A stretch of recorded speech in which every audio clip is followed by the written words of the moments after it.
Hello, everybody, and welcome to our Wellness Matters webinar this evening, Navigating Grief and Mental Health During Infertility with Shadeen Jones. I'm going to introduce Shadeen in a little bit here. I just first want to I'll introduce myself. I'm Nicole Ingrand. I'm the owner and director of Rivers Edge Counseling Center. This talk tonight is part of a series of talks. We have well over 80 of them that are recorded on our webinar. We've been hosting these talks a couple times a month for the last 10 years.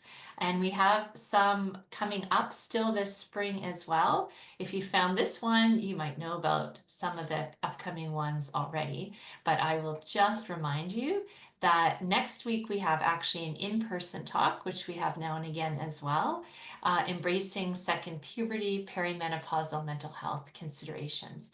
That is with one of our psychologists, Robin Clausen. I'm looking forward to that one. And there are, I'm told, a few spaces open left for that as still today. We've got one called Finding My Way, an artist's journey exploring mental health through creativity, curiosity, and embracing the unknown in April. Sometimes getting there faster means slowing down, also in May. And in June, we have expanding the window of tolerance, how to respond instead of react. And we're going to end this season of talks with unlocking ADHD, a deep dive into the unique challenges for women and girls, also in June. In addition to our Wellness Matters talks, we also offer quite a lot of programs, and we still have spaces open in some of our upcoming programs. I know our Teen Wellness program has some spaces that are open. We have a self-esteem group, the Compassionate Road to Building Self-Esteem, coming in the spring. And we have two new groups I'm really excited about. These are starting in April and May. One of them is actually Shadeen's new group, Speak and Be Heard, Communicate with Confidence. And Alison Perret is doing a group for adults, navigating ADHD supports and strategies. So some other opportunities for learning together, and you are always welcome to join us for any of those things. And if you have any questions, please let us know. And I will introduce our presenter now, Shadeen. Shadeen is a registered provisional psychologist at River's Edge, and she has a deep passion for supporting individuals and couples on their journey towards mental health and well-being. Shadeen was drawn to the world of psychology, particularly honing in on grief and trauma therapy because of her personal journey with disenfranchised grief, which profoundly shaped her understanding of loss and the need for compassionate support. Shadeen graduated from the City University of Seattle with a Master of Counseling degree, where she honed her skills and deepened her understanding of therapeutic techniques. Shadeen takes on a person-centered approach that honors the client's individual experiences and perspective. She also practices from a CBT and DBT lens. She has EMDR training, and also for her work with couples, Gottman Level 1 and 2 training. With over 7 years of experience in community, addiction, and mental health services, she's had the privilege of working closely with individuals facing various challenges. Shadeen has seen firsthand the transformative power of therapy, and she is committed to offering empathic, effective support to those who need it. I know we feel very fortunate to have her on our team, and I have been really looking forward to this talk. And with that, I'm going to turn it over to you. Thank you all for joining today. Our topic that we'll be discussing is navigating grief and mental health during infertility. So, I first just want to start with a brief land acknowledgement. I would like to start. We are conducting this webinar on Treaty 6 land, and we want to honor the First Nations, Métis, Inuit that have walked on this land. So, who am I? Nicole did a really good job, or Nicole did a good job of introducing me. So, I think that's enough about me. And we'll just go right into our presentation for today. So, just a little disclaimer, this webinar aims to provide education on infertility and practical skills for managing grief and maintaining mental health while you are experiencing infertility. It is not a substitute for individual therapy or psychiatric diagnosis. And there are some reflective questions during the webinar, which you are able to use the chat to answer. But I do encourage you to be mindful of what you share, as we are not able to guarantee confidentiality. And then finally, if you are feeling overwhelmed at all during this presentation, I encourage you to just take a step away, take a moment for yourself, take a couple of deep breaths, drink a cup of or a glass of water if needed, whatever it is that you need to do to just take care of yourself in that moment. Okay.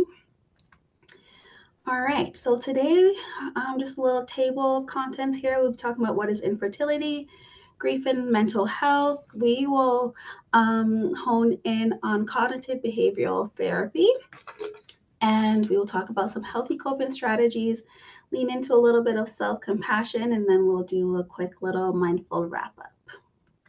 Okay. So, what is infertility? Infertility is the inability to conceive a child after 1 year of regular, unprotected sexual intercourse. It can affect both men and women and may be caused by a variety of factors, including hormonal imbalances, endometriosis, PCOS, or age related factors, just to name a few. As well, for very frustrating for some people, they have been diagnosed with unexplained infertility, which is not being able to identify what the cause is for not being able to conceive. And to note here a little bit of stats, globally, around 10 to 15% of couples experience infertility. So, our first little reflective question is, what are some misconceptions about mental health and infertility that you have encountered? So, I have a few listed here. There are several misconceptions of infertility and mental health that can affect how people understand and cope with the experience. One would be only women experience emotional distress. And we know that, in fact, men can also be deeply impacted by infertility. Another belief is that not talking about infertility means that it won't affect your mental health. So we'll just push it down. Let's just not go there. But we know that suppressing feelings can actually exacerbate the emotional toll. It's also common to assume that experiencing mental health challenges during infertility means that you are not handling it well, but emotional distress is a normal response to such a difficult journey. Some people believe that once pregnancy occurs, the emotional pain of infertility will simply just go away, but the stress and emotional toll can persist even after conception. Infertility related stress is often seen as temporary, when in reality, it can last for years. So many may think that counseling is not necessary, but in fact, counseling can help to navigate crucial emotional complexities of infertility. And finally, if you're experiencing infertility, you might have heard just relax, it will happen. And we know that infertility is definitely deeper than just relaxing. Um, and there's a lot of other factors that influences it. Okay, our next section here is exploring grief. So, disenfranchised grief refers to grief that is not openly acknowledged, socially supported, or publicly mourned. In the context of infertility, it occurs when individuals or couples experience grief over their inability to conceive, but feel that their pain is minimized, misunderstood, or not socially recognized. Infertility is often viewed as a private or personal issue, and those struggling with it feel lack, may feel the lack of the same level of support or sympathy that those who experience a tangible loss may experience. Okay, so sometimes with this, people may feel that their grief is not valid and the process of healing may be a little bit more difficult. So we're going to go into some common mental health, like diagnosis or common mental health symptoms. And again, this information is just more for educational purposes, not necessarily to provide any diagnosis. I do encourage, if you do notice some of these symptoms coming up for you, please connect with your family doctor or a psychiatrist referral as well. Okay. So, some people may experience anxiety. Oftentimes, it arises as individuals may experience constant worry about their ability to conceive, fear of failure, and the uncertainty of treatment outcomes. The stress of infertility can cause heightened anxiety around medical appointments, treatments, or even the future. Will I be able to get pregnant? Depressive disorders are common for emotional toll of infertility, can lead to feelings of sadness, loss, hopelessness, or even despair. Those struggling with infertility may also experience a sense of feelings of isolation, low self worth, loss of interest or pleasure in activities once enjoyed. Okay. Next, some people might have difficulty adjusting to the reality of their situation, leading to stress, sadness, and again, feeling of loss of control. This reflects an inability to effectively manage the emotional challenges. And then, for some people, depending on where they are at during their infertility journey, they may have also experienced some traumatic experiences, such as failed treatments, maybe a possible miscarriage, or the emotional distress of long term infertility struggles. Some people may also have flashbacks, nightmares, or heightened emotional reactions. Okay. So, these mental health conditions play a significant role in how we experience infertility and how they are addressed through therapy and just creating a sense of well being. Some other areas that are affected by infertility are intimate relationships. So, the emotional strain often leads to increased tension between partners as they may experience different coping mechanisms or stress from the constant pressure of infertility. This can result in communication issues or even a decrease in intimacy. In terms of social life, infertility can lead to isolation, as individuals may feel disconnected from their friends and family, especially when they are faced with baby announcements or even social events that might highlight the struggle of conceiving.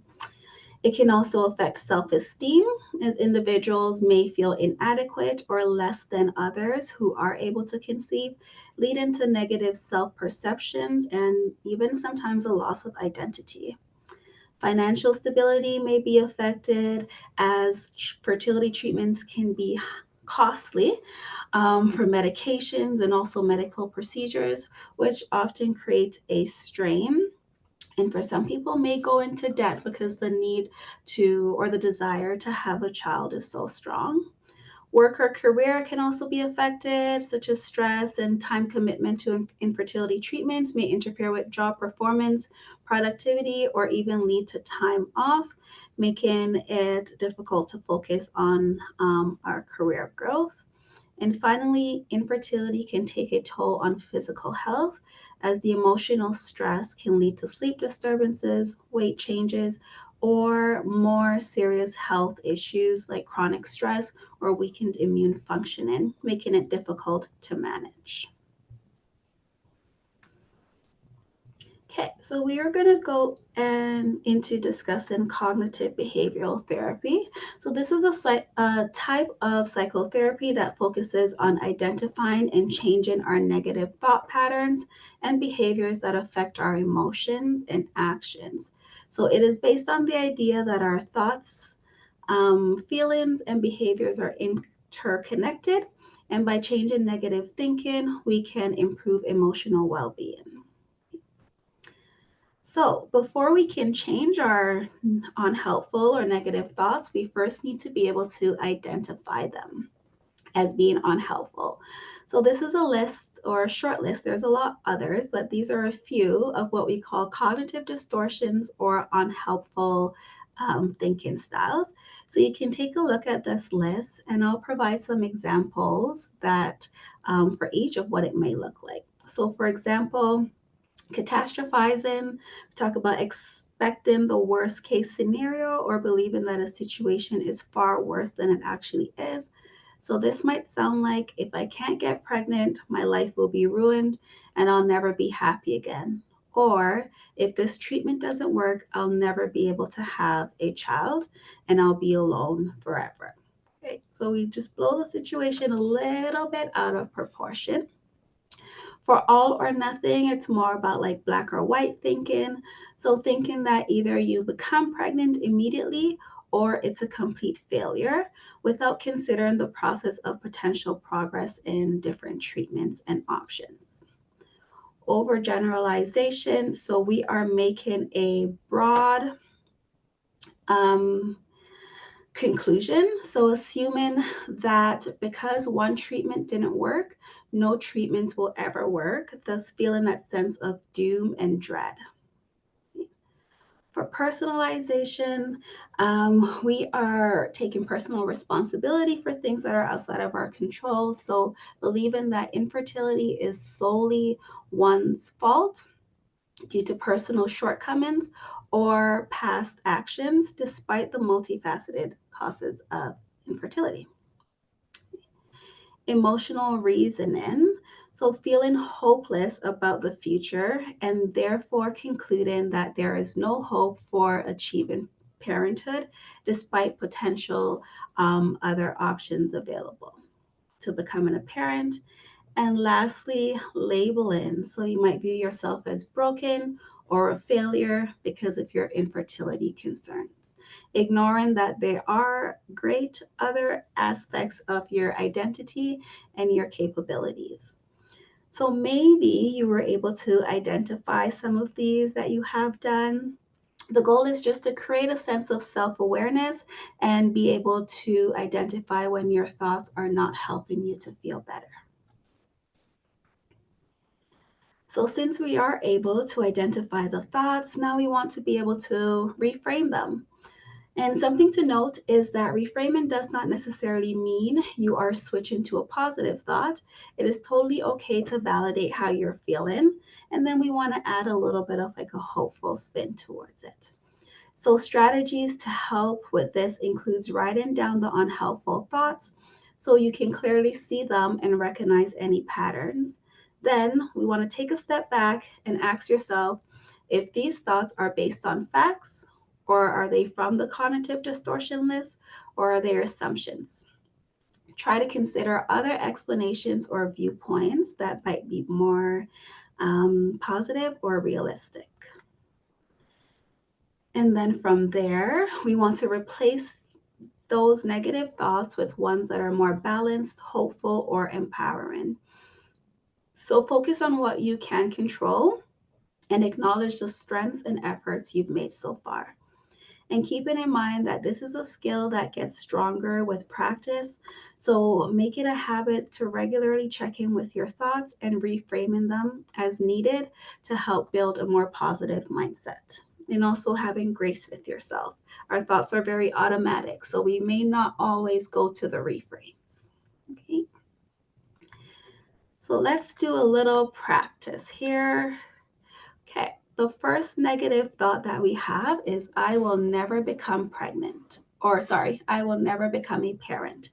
So, the negative thought reflects a sense of hopelessness and finality. We want to reframe this to make it sound like while this journey is difficult, there are many ways to become a parent and I can explore them. Or maybe I am exploring them. So, reframing acknowledges the difficulty of the situation, but introduces hope and possibility of alternative paths to parenthood. Number two here is everyone else is moving on with their lives and I'm stuck. So, the negative thought highlights feelings of stagnation and comparison. If we reframe, another way of looking or saying to ourselves is everyone has their own unique journey, and I am taking important steps forward in mine. So this recognizes the uniqueness of your journey and validate the progress that you have already been making. And yes, that might look different than it does for others. I was trying to do something fancy here and that didn't work. So let's see here. Okay. Oh, okay, there we go. Okay. Another thought is I'm a failure because I can't get pregnant. So the negative thought ties self worth to the inability to conceive. Another thing of saying to ourselves is infertility does not define my worth or success. I have many qualities and achievements that make me who I am. Reframing separates the personal worth from infertility, acknowledging a broad sense of identity and accomplishments. Finally, it's my fault we can't conceive. So the negative thought involves self blame and guilt. Another thing that we can say to ourselves instead is infertility is a complex issue with many factors beyond my control. We are doing everything we can to address it. So we want to shift our focus from personal blame to the complexity of infertility, emphasizing the efforts being made and the shared responsibility. So I hope these examples were helpful. And remember, it does take time and practice to reframe how you are speaking to yourself. If we go back to our little triangle here, the other piece, now that we are able to identify our thoughts, we want to be able to identify our emotions and what am I feeling. So the other part of CBT model is feeling being closely linked to our thoughts and our behaviors. Our emotions are often shaped by how we interpret situations, and negative or unhelpful thoughts can lead to intense or overwhelming feelings. So, for example, the negative thought of I will never become a parent can trigger feelings of hopelessness, anxiety, and sadness. And I hope this is clear for you guys that you can see. This is what we call a feeling wheel. So to help with our reframes, it is important to identify what exactly am I feeling in this moment? What is the feeling attached to this unhelpful thought? So I'll just encourage you to take a moment here and just as a little bit of a practice, reflect on how are you feeling in this moment. And it's so easy for us to go to the middle where it says sad, happy, angry. But let's just try to challenge ourselves, increase our vocabulary for emotions, and look at the two outer circles and see if you're able to identify what am I feeling in this moment.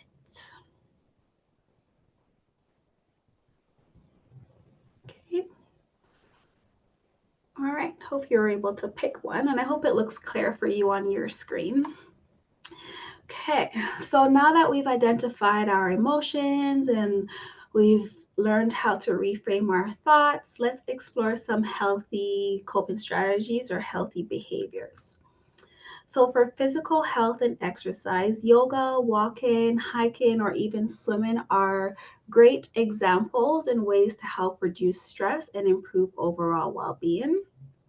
Yoga in itself can help with relaxation, managing stress, and improving your body's flexibility and strength. You can start by joining a class or following videos online. Walking is also an easy way to get your body moving and getting connected to nature and the outdoors, helping to clear your mind and boost your mood. It has been recommended that just 30 minutes of cardio every day is helpful. Swimming is also one of those exercises that are very low impact and it's gentle on your body and it can help with reducing anxiety, improving fitness, and create a calming effect. So these exercises are not just beneficial for physical, but also your mental health. And there are a list of other physical activities that you can do. These are just a short list to name a few. Another way of coping is creative expression. So let's get creative. You can do art journaling, creative writing, write or listen to music, dance, or crafting. These are all powerful ways to express emotion and reduce stress. Art journaling lets you combine words and images to process complex feelings, and experiences in a personal, creative way. Writing can offer an emotional release, helping you to make sense of your thoughts and finding clarity. Music and dance is also another way of moving your body, provides a way to connect with your emotions physically, helping to boost mood and relieve stress.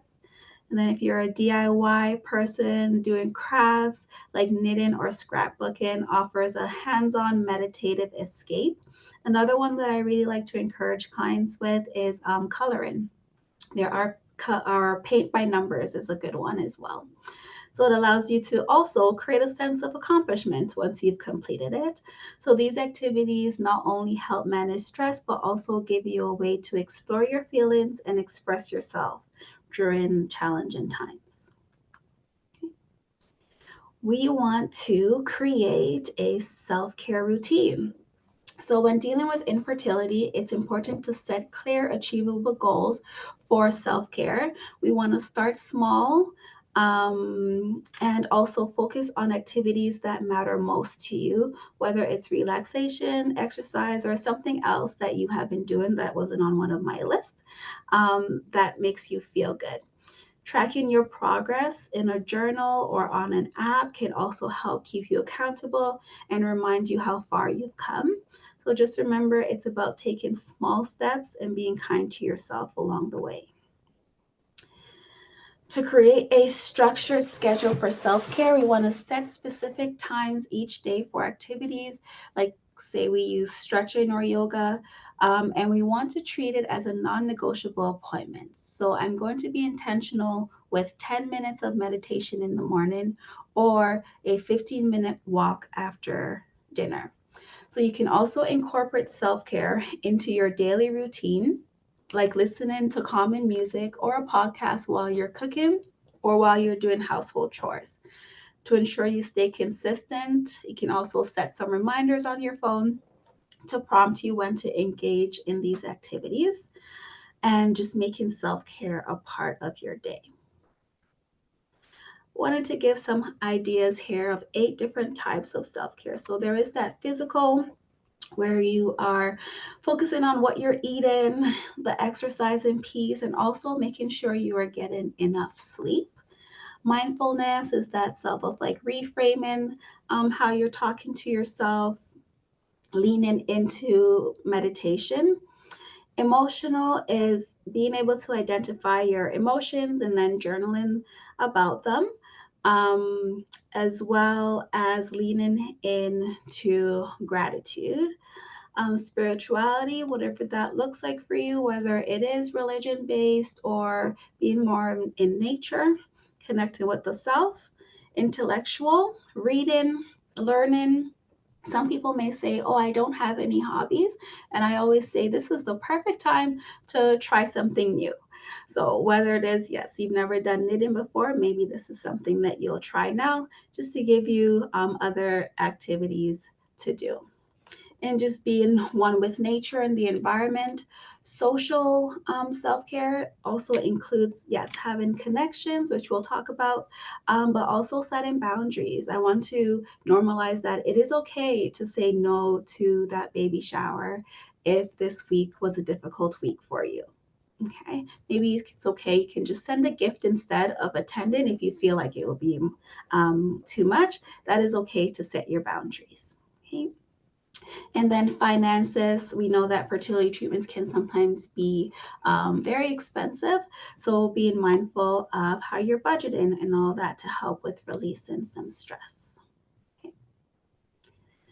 So we talked about different types of self-care. So this slide here talks about setting SMART goals. So I'll give a couple examples, and what I'll have you do is a lot of reflective piece here of reflecting on what are some, or let's try one. What is one SMART goal that you can set for yourself? So, for an example, a goal might be I will practice mindful meditation for 10 minutes every morning at 8 a.m. for the next month. So, we know that that's specific because it's going to be 10 minutes.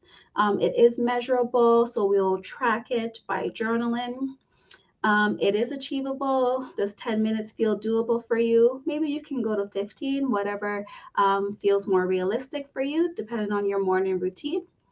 And we know that it is relevant because it helps to reduce stress and will release some overwhelming feelings during infertility. And the time bound, we are committed to 10 minutes and we are committed to 1 month.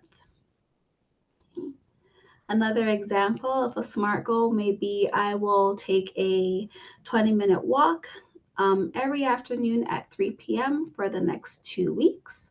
So we're very specific that we're walking for 20 minutes. Maybe we'll use a fitness app or our fitness tracker to measure it.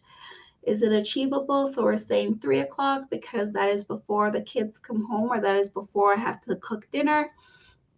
And then relevant, we know that walking helps with physical overall health. And we are time bound because we're minimizing it to 2 minutes. Okay. So just a little reflection there. Hope you were able to think about a little SMART goal that you can implement to help with your self-care routine. All right. Another important coping strategy here is building a support system. So when dealing with infertility, it's important to seek support. Joining a support group can help you connect with others who understand what you're going through and provide a sense of comfort. You might also want to consider speaking to a therapist that specializes in infertility to help process your emotions that come up with it. And if you have a very good support system of family and friends, don't hesitate to reach out when you aren't feeling at your best. Okay. And mindfulness, I've mentioned meditation a little bit already, but meditation can be a great way to just stay present with your emotions during infertility journey, helping you observe your feelings without judgment. Deep breathing exercises are also helpful for calming your mind and body when things get a little stressful. Journaling can be a safe space to express your thoughts. So we would consider that to be mindful journaling, just sitting in the moment, which can be helpful with navigating those ups and downs. And sometimes people struggle with journaling, as in like they don't know what to write or what to say. But I encourage even just starting with maybe going back to the feeling wheel, which you can find on Google, by the way. You can just type in feeling wheel on Google and then you'll see many, many pictures there. So just choose the one that's easier on your eyes because some of them are very colorful. Um, but to start journaling, you can just start with a feeling word of like, how am I feeling today? Or mention something that you are grateful for. So today I am grateful for whatever that may be. Another way of utilizing mindfulness is instead of pushing away our grief and pushing that feeling of grief aside, we just want to sit quietly with it and recognize it as it arises, paying attention to what grief, sadness, frustration, whatever that emotion is that is coming up for you, how does it feel in your body? Do you notice some tightness in your chest? Is your stomach a little off? What does that feel like? And just like sitting with that moment, sitting in that moment and paying attention to what is happening for you. Okay. All right, so now we are going to go into understanding self compassion. So, self compassion is about treating yourself with the same kindness and care that you'd offer to a friend going through a rough time, like infertility. It involves being gentle with yourself. So instead of being overly critical, remembering that experiencing difficulties is a part of being human and staying mindful with your connection emotions, acknowledging them without pushing them away or believing that you're blowing things out of proportion. It's also giving yourself the support and understanding you deserve.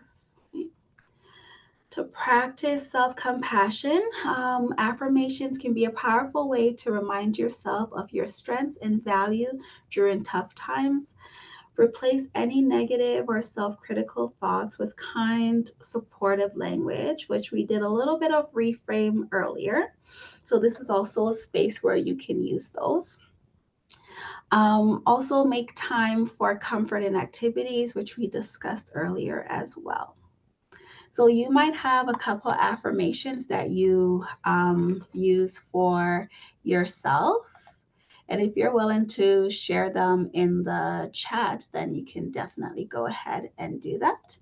But here's a list of stuff.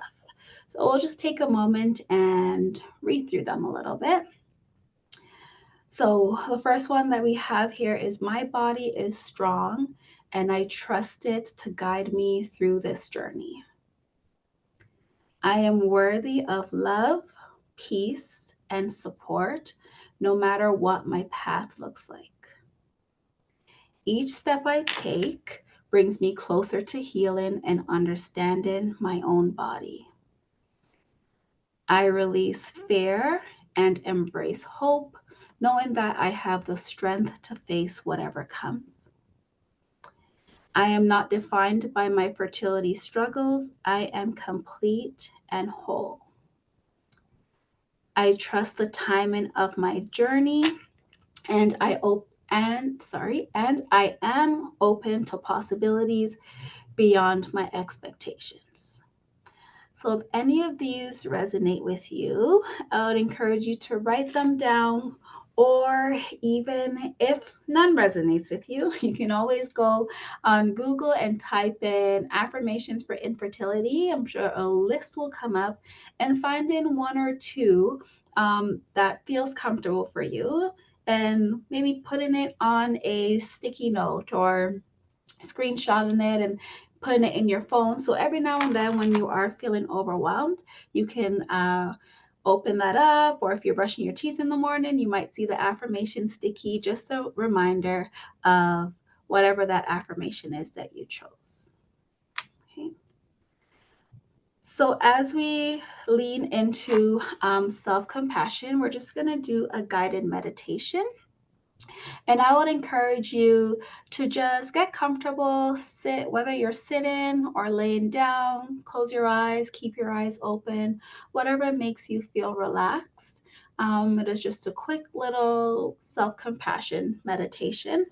And I would also encourage, as you are listening and you're doing some breathing, let's practice breathing from our stomach. That's where we get the good breath and the good relaxation. And just allow yourself to be present in the moment. Okay. Okay, so let us try this. And Nicole, you can let me know if it doesn't work this time. We'll give it a try. Okay.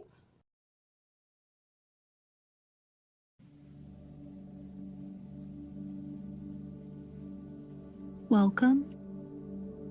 Let's meditate together, allowing you to be wherever you are in the journey. Allowing yourself to get comfortable and choosing a spot to direct your eyes or close them altogether.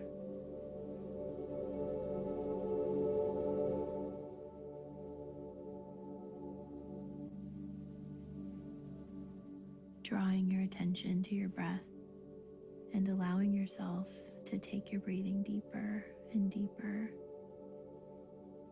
until you notice a sense of calm taking over.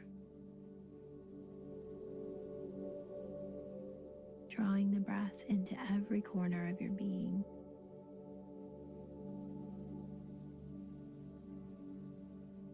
And with each breath, noticing a deepening sense of calm settling around you.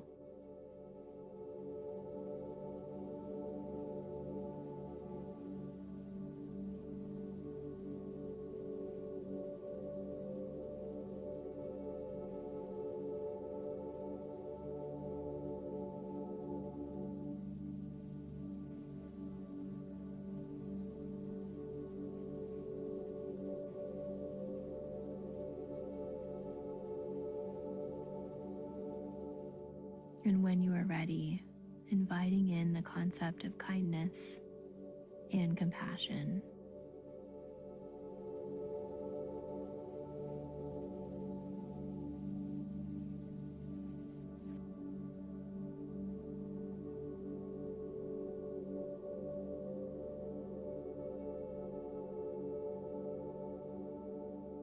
That that feeling of acceptance you have towards others when you know they're struggling with an overwhelming task.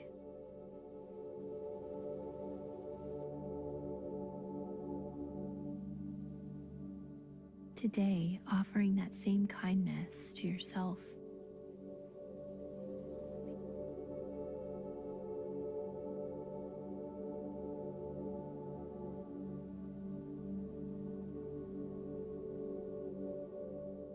You might put a hand on your heart and say, I see you, or this is hard.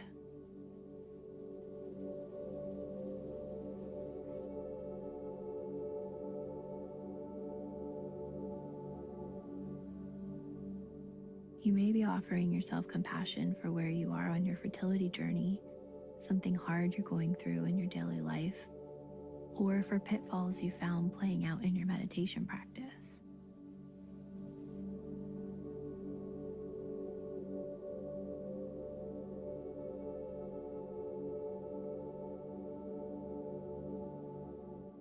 Wherever you are, offering yourself compassion today, breathing with this, and letting your whole body receive that kindness.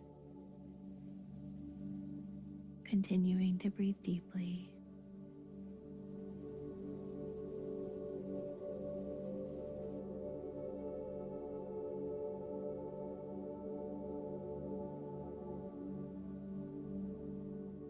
Just allowing feelings that may come to the surface to be noted and acknowledged, and return again to your breathing. In 3 breaths, we will transition out of this guided experience.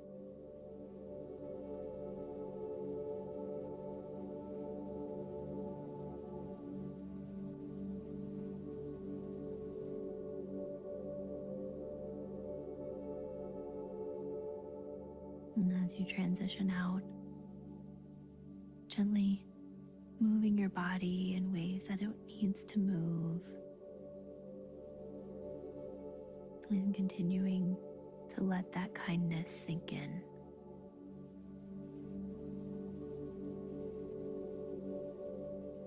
Great work today. See if you can keep that kindness towards yourself going throughout the day. And remember that this is a journey, not a destination.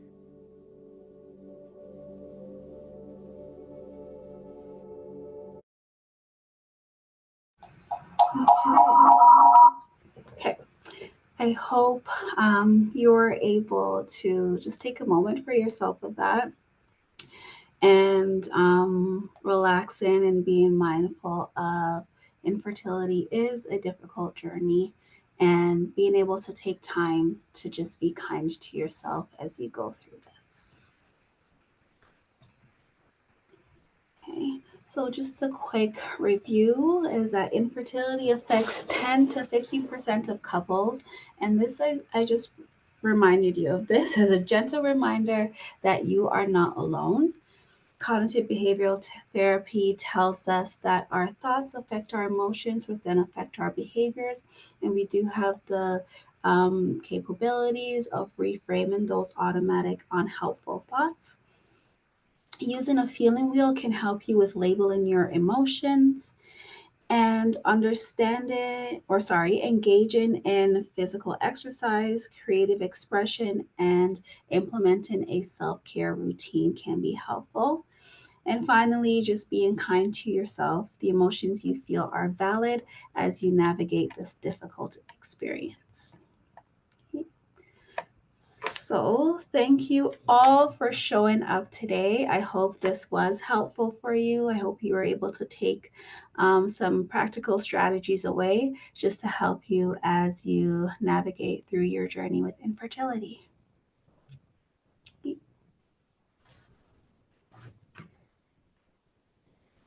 That was wonderful, Shadeen. Hi, Shadeen. That was wonderful. Thank you so much for that presentation. I know you've got a bit of time for questions.